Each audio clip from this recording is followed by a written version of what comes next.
Welcome once again to my channel mga ka-Mizpah. Ito yung simbahan na malapit sa MOA, Mall of Asia. Nagsimba muna kami mga ka-Mizpah bago kami pumunta doon sa Dolomite Beach, Manila Bay. Siyempre, mauna muna ang Diyos bago ang lahat.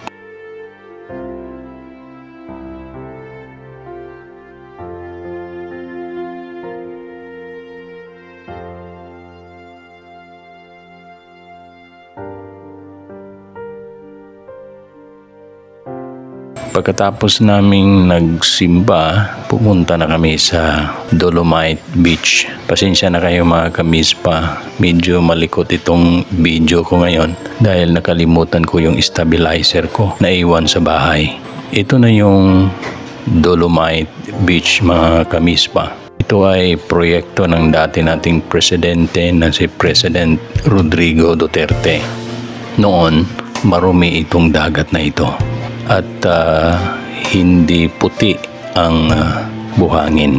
Maraming mga basura dito noon.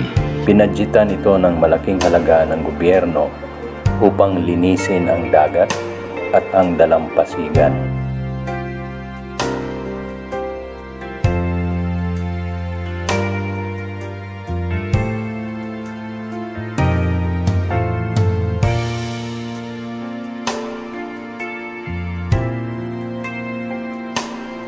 Kaya ang ginawa ng gobyerno sa administrasyon ng dati nating presidente na si Duterte ay nilagyan ito ng dolomite.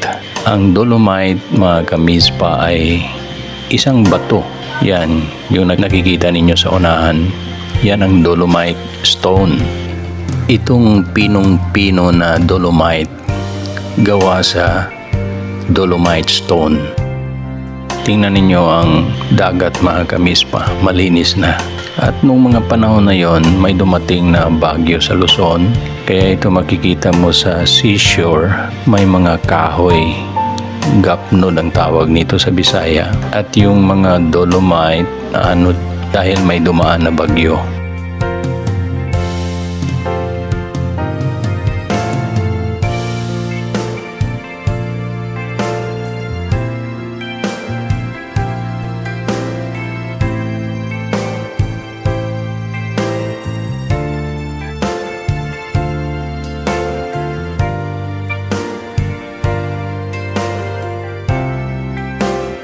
May puno pa ng niyog doon at dahil masyadong mainit, nagpasilong ako sa puno ng niyog.